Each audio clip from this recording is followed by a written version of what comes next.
Olá, sou o professor Raimundo Silva. Vamos dar continuidade ao nosso treinamento com gerenciamento de dispositivos. Bom, definindo o relógio do sistema. Eu estou aqui no R1, provavelmente um roteador, e porque esse hostname você pode colocar qualquer coisa. E aqui eu coloco o comando clock7 20.2.36.2.00 dezembro 11 2015. Com esse comando aqui, pessoal, eu estou setando a data e hora deste equipamento aqui. Ok? Você pode fazer isso perfeitamente. Aqui ele volta a mensagem de que ele foi alterado para estas informações aqui, o set clock deste equipamento. Detalhe, essas informações, se esse roteador for desligado por falta de energia, algum problema, vai perder a data e hora. Tá? Então você tem que configurar novamente. Não é muito problema, né? Se você esquecer, vai ficar com a data e hora errada. Detalhe, se você tem um roteador, muito bem. E se você tem centenas de roteadores, você vai entrar em cada um deles e ficar dando clock set e tal. É complicado. Quando ocorre algum evento na tua rede, você tem que ter certeza, através do log do sistema, que a data e hora da ocorrência é real. Tá? Então, se esse clock set não tiver setado, ele vai pegar uma data e hora qualquer que veio lá do firmware dele e que pode estar de 5 anos atrás, 3 anos atrás e complica. Para efeitos de log, não vai ter uma informação fidedigna. Ok? Então, é interessante que todos esses equipamentos, eles peguem a hora de um servidor NTP. Tá? Então, definindo o relógio do sistema, o gerenciamento, a proteção, solução de problemas e planejamento de redes requerem carimbos de hora precisos. As configurações de data e hora em roteador switch podem ser definidas usando um dos seguintes métodos. Configuração manual de data e hora, como mostrado na figura. Configuração do protocolo de horário de rede, né? NTP usa a porta UDP 123. Os clientes NTP obtêm data e hora a partir de uma origem única. Tá? Então, você vai ter um servidor NTP e que vai fornecer data e hora fidedigna para todos os teus equipamentos de rede. Ok? Então, a operação NTP. Na verdade, a operação NTP, você vai ter o que ele chama de Stratum 0, é o nível superior do sistema hierárquico com fonte de hora oficial considerados precisos. Normalmente, eles podem estar algum servidor aí da internet. Tá? Strato 1, diretamente conectado a fontes oficiais e funciona como um tempo de rede principal padrão. Strato 2, inferiores, conectados aos dispositivos do Strato 1, através de conexões de rede, atuam como servidores dos dispositivos do Strato 3. Vamos ver como é que isso funciona. Você tem aqui uma rede, né? Você tem aqui a internet, e você tem um servidor NTP 209.165.200.225. Você tem o seu roteador de borda numa rede stub, servidor e cliente NTP, e você tem o seu switch, servidor e cliente NTP também. E aqui você tem alguns clientes NTP. Aqui é a tua rede 92680/24. Então, vamos aqui entrar na configuração de R1. O que nós vamos fazer? Vai dar um Show Clock Details. Ele vai te mostrar aqui uma data e hora, né, que está configurada neste roteador atualmente. Aí você vai dizer, olha, NTP Server é o 200.165.200.225, que é o servidor de internet. E finaliza. Depois que você fizer isso e você der um Show Clock Detail, você vai observar que a data e hora, né, já sofreu uma alteração para se adequar à informação que ele recebeu já do NTP Server. Ok? Enquanto aqui eram 8 horas e 55 minutos, logo após fazer este comando, foi ajustada a hora para 21 horas e 1 minuto. Ok?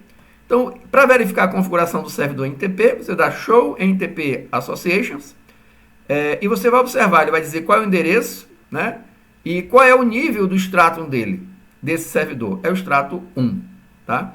Então, você dá um Show CDP Status em R1, e ele vai dizer, ó, o clock está sincronizado e é um Stratus 2 de referência do 209.165.200.225. Ou seja, se esse aqui é o Strato 1, ele recebeu a informação do Strato 1, se torna um Strato 2. O R1 está sincronizado com o servidor NTP de Strato 1 em 209.165.200.225, que está sincronizado com o relógio GPS. Muito bem.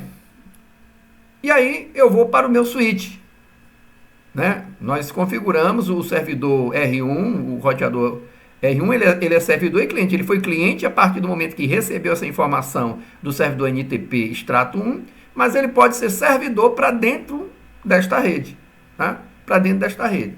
Então, servidor 1, no caso o switch, perdão, NTP server 192.68.1.1, que é o endereço do roteador. E dá um end. E você vai dar um show NTP associations. Vai ter o quê? O endereço 192.68.1.1, referência de clock de 209.65.200.222 como extratos 2. Extrato 1, 2.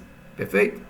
Show NTP status, clock é sincronizado em extrato 1, 3, referência 192.68.1.1. E assim por diante. Ok? Claro que tem níveis, e no máximo 15 níveis para isso, né? O 16º já é considerado que está desatualizado. Muito bem. Introdução ao syslog. Syslog descreve um padrão e o protocolo. Usa o DP, porta 514, ao enviar mensagem de notificação de eventos entre as redes IP para os coletores de mensagem de evento, roteadores, switch, servidores, syslog e suporte de Fire. O serviço de login de syslog oferece 3 funções principais: capacidade de coletar informações de registro para monitorar e solucionar problemas, capacidade de selecionar o tipo de informação de registro que é capturada, capacidade de especificar os destinos das mensagens de syslog capturadas. Pessoal, nós já temos alguma experiência com o uso de roteadores e switches, quer que sejam no simulador, por exemplo, PACT3. E a gente sabe, por exemplo, que quando uma interface é ativada, mostra no console do roteador que nós estamos acessando, que aquela interface ficou up. Ou se por algum motivo você desligar a interface, tirar o cabo, vai mostrar também na porta de console que a interface ficou down. Essas são informações syslog. Essas informações são mostradas na porta de console, mas nem sempre nós estamos conectados na porta de console, não é verdade? Então, esse syslog, é interessante que essas atividades, essas ocorrências, né, esses logs que ocorrem, log de sistema que ocorre no roteador, no switch, elas possam ser armazenadas externamente ao roteador switch, porque ele não tem capacidade para armazenar grande quantidade de mensagem syslog, que ele seja armazenado em um servidor syslog próprio para receber essas informações e fazer a salva dos mesmos. Ok? Muito bem. Operação do syslog.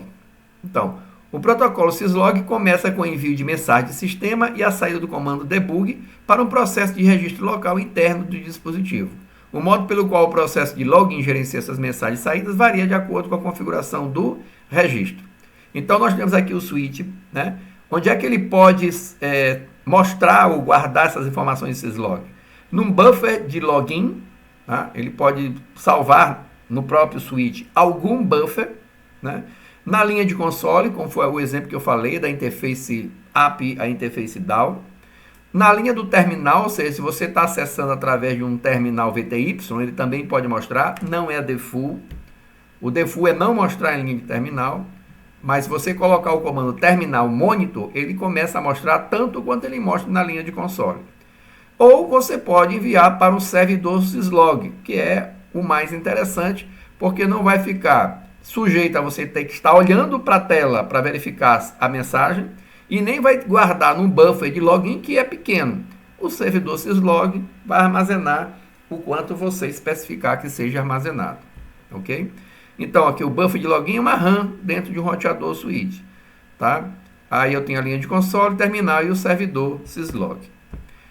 Formato da mensagem syslog. Os dispositivos da Cisco produzem mensagem syslog como resultado dos eventos de rede. Cada mensagem syslog contém um nível de gravidade e uma instalação. Então, aqui nós temos os níveis, né? Emergência, alerta, crítico, erro, aviso, notificação. Quanto menor, mais grave. Né? Quanto menor, mais grave. Aqui ele faz alguma referência sobre alguns níveis, né? Nível 4, nível 5, nível 6, que é informativo, nível 7, que é depuração. Né? A partir do nível 4, que é o nível de emergência, já deve ter mais um cuidado na observância desse tratamento. Então, por exemplo, aqui, ó, você tem aqui uma hora, link 3 up-down, interface port channel foi mudada para up. Link refere-se, como ele mostra aqui, né, ao tipo de serviço.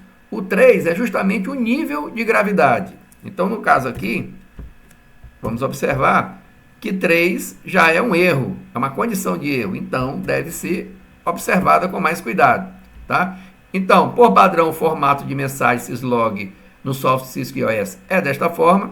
O exemplo de saída de um switch Cisco de um estado em constante mudança de link Ethernet para cima, né? Ou seja, esse link está caindo toda hora. E o recurso de link, o recurso é um link, é o link que está caindo, o nível de gravidade é 3, e o mnemônico up, down, ou seja, está subindo e descendo, né? Levantando e caindo esse link. Então deve ser observado. Por padrão, as mensagens de log não tem carimbo de hora. Tá? Então vamos observar aqui, ó. Você tem um conft, interface gigabit 0/0, shutdown. Quando você dá um shutdown, ele vai mostrar aqui, ó, a gigabit 0/0 mudou seu status administrativamente para down. Observe que não tem data nenhuma desta ocorrência. Tá? Se você der um exit e colocar o comando no modo global service timestamp log datetime e entrar de novo na interface e der no shutdown, ou seja, para levantar de volta a interface, você observa que nessa mensagem já foi acrescentada a data e hora da ocorrência. Estava down, mudou para app a gigabit 0/0.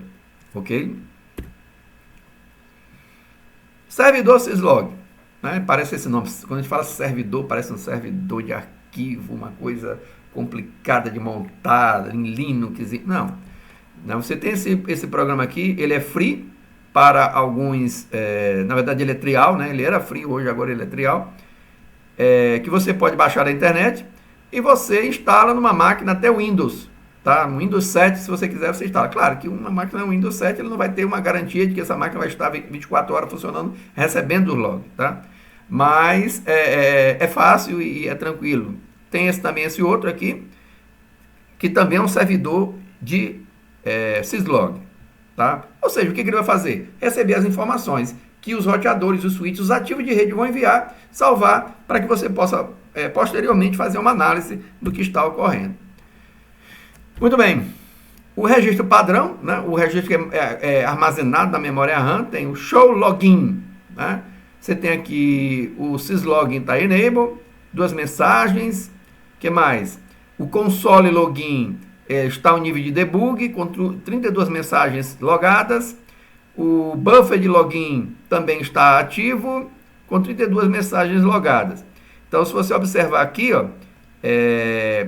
depois dessas informações iniciais, vem o log do buffer, né, que pode conter algumas informações. Mas lembrando que a capacidade é limitada de guardar no próprio roteador o login. Tá? Se você realmente quiser guardar o log, tem que ser no servidor, ok? Muito bem. Comandos do roteador e do switch para clientes de syslog.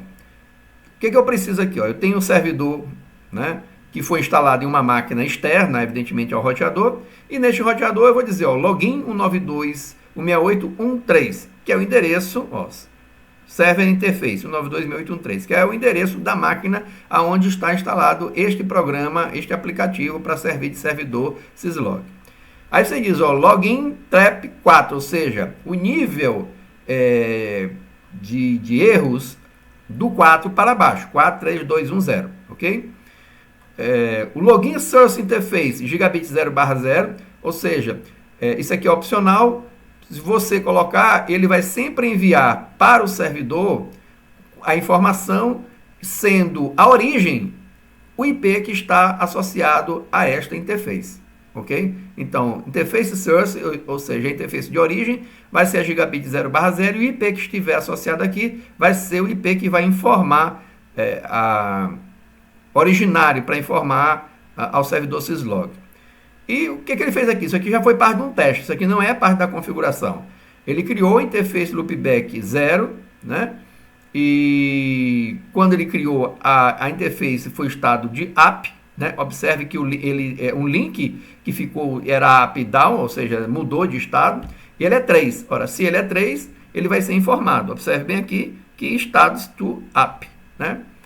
E essa informação aqui é 5, né? É um protocolo linha loopback. Essa informação 5 e essa outra aqui é 6 não foram informados. Não foi enviado porque nós colocamos trap 4, tá? Depois que foi criada e automaticamente ela é levantada, eu vou dar um shutdown nessa interface, né? Eu mantenho dentro da interface loopback e dou um shutdown, tá? Com isso, essa informação aqui, ó, foi considerada como 5, mudando o estado, e considerado como 5 também não foi enviada. Depois eu vou dar um no shutdown, e quando é dado no shutdown, ela vem como a mudança de estado com o link 3, isso é padrão da Cisco, isso aqui não é configurável, e aí sim ela é novamente associada. Se você quiser pegar todas as informações, você coloca lá o trap 7, meu amigo, que vai encher o seu log com todas as informações, né? Muito bem. Show login include o que foi alterado no status para a app. Então eu posso selecionar também e mostrar tudo que foi subido, né? Tudo que foi subido. Tudo que as interfaces que sofreram o status para a app, né? Depois eu também posso falar o show login, begin, colocando uma data e hora. Então você pode estar buscando informações relativas a uma determinada informação num momento que ocorreu, né? E você pode dar a busca por data e hora.